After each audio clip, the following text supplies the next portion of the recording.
राधे राधे। जय जय श्री राधे। राधा वल्लभ लाल की जय हो। सभी संतों हरि भक्तों की जय हो। आज के आनंद की जय हो। जय श्री राधे। श्री हरिवंश पूज्य गुरुदेव महाराज की जय हो। बांके बिहारी लाल की जय हो। वृंदावन धाम की जय हो। बहुत बहुत स्वागत है आपका हमारे चैनल में, जहाँ पे हम बांके बिहारी के चमत्कारों की कथाओं का श्रवण कर रहे हैं। और ऐसी ही आज एक दिव्य कथा का श्रवण करेंगे जिसका शीर्षक है एक खत के दस्तखत। एक्चुअली ये कथा जो इस बुक के राइटर हैं उन्होंने अपने बारे में ही लिखी है। आप जब कथा को सुनेंगे तो आपको समझ में आएगा कि कथा क्या है, कैसे है और क्यों है। तो आइए कथा श्रवण शुरू करते हैं, लेकिन उससे पहले जोर से बोलिए बांके बिहारी लाल की जय। युगल जोड़ी सरकार की जय।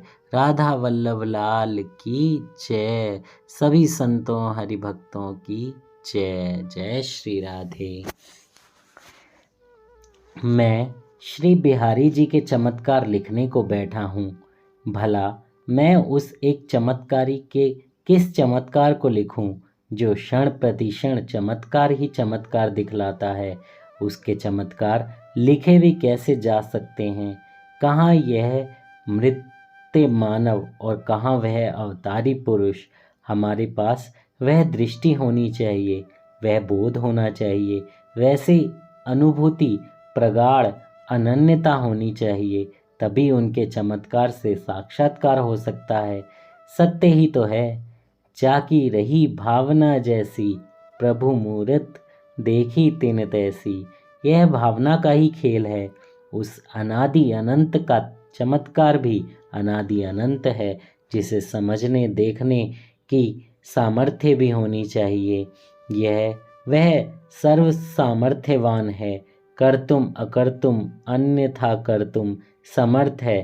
तभी तो सूरदास जी कह उठे, जाकी कृपा पंगु गिरि लंघे, अंधरे को सब कुछ दर्शाई।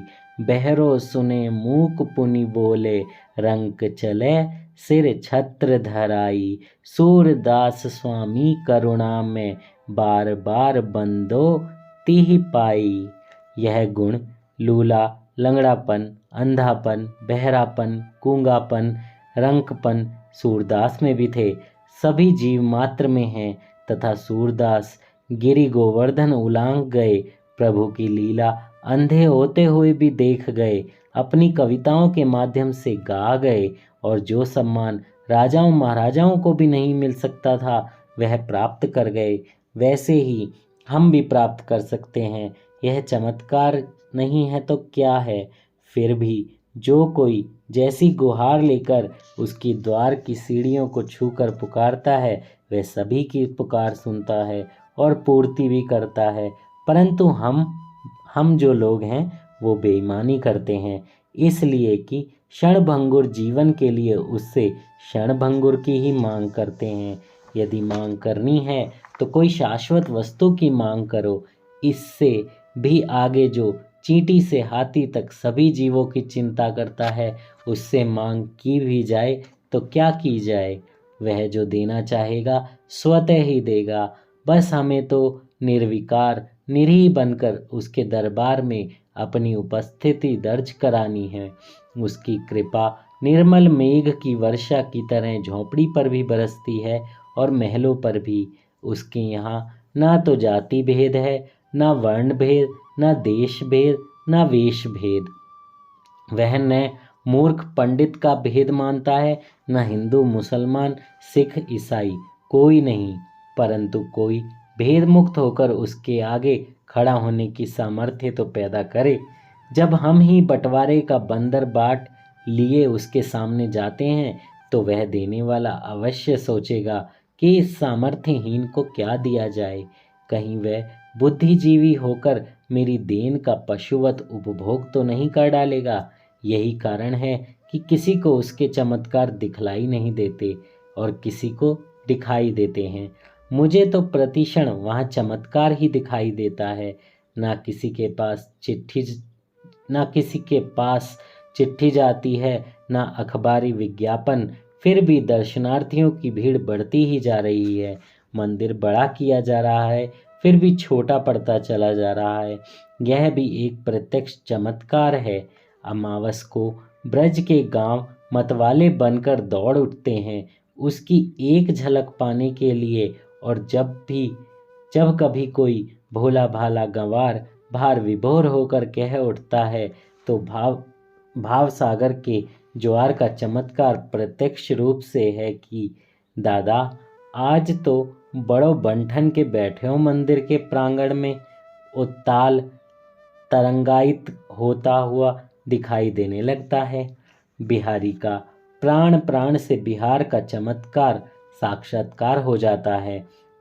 मैंने उन्हें समय ऋतुओं के संदर्भ में जब भी देखा, मुझे वहाँ सभी नवीनता ही नवीनता अर्थात नित्य नवीनता, नित्य बिहार ही परिलक्षित हुआ। बिहारी जी की 3 आरतियाँ होती हैं, श्रृंगार, राजभोग और शयन। मुझे एक ही दिन तीनों आरतियों में 3 झांकियाँ ही दिखाई दी।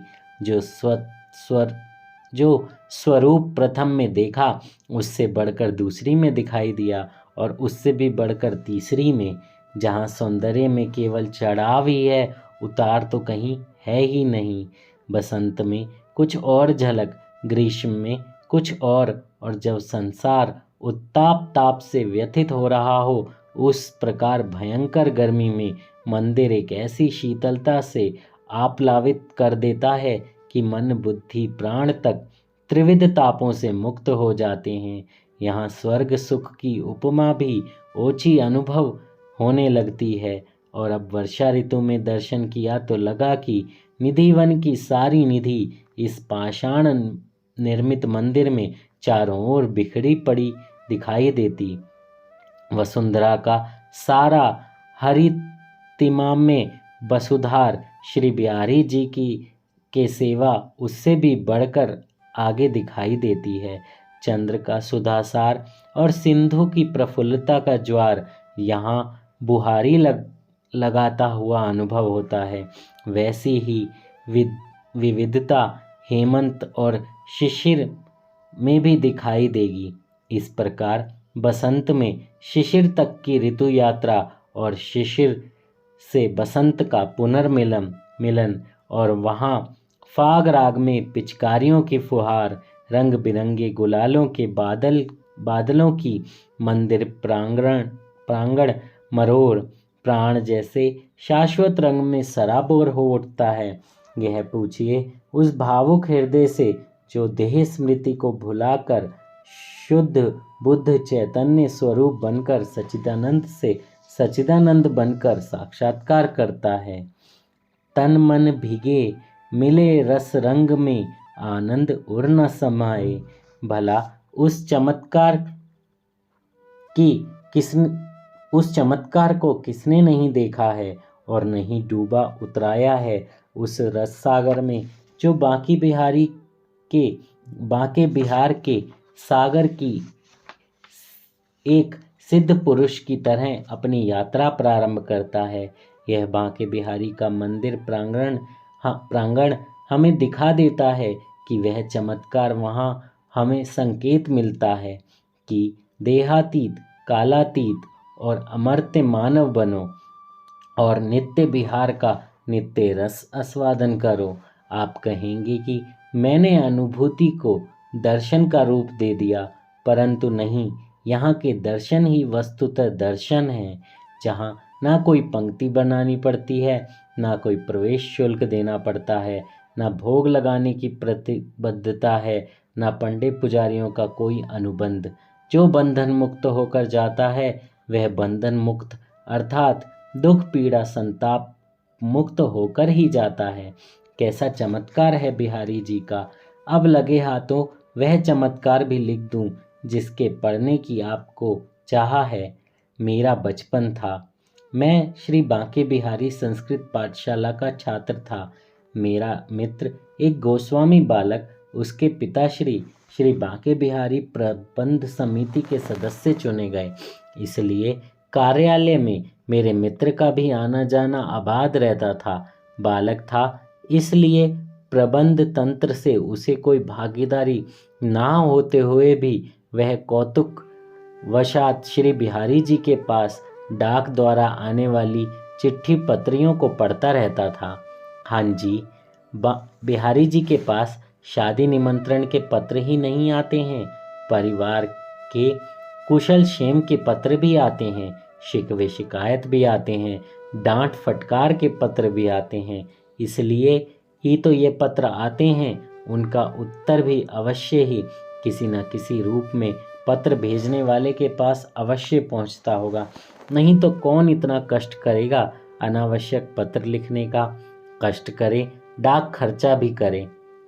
इस पत्र परंपरा में एक मजबूरी छिपी रहती है कि मैं आना चाहता था, अपनी बात आमने सामने सुनाना चाहता था, परंतु धन अभाव अथवा परिस्थितियों की जकड़ से नहीं आ सका। इसलिए पत्र लिख दिया कि थोड़े लिखे को बहुत समझना।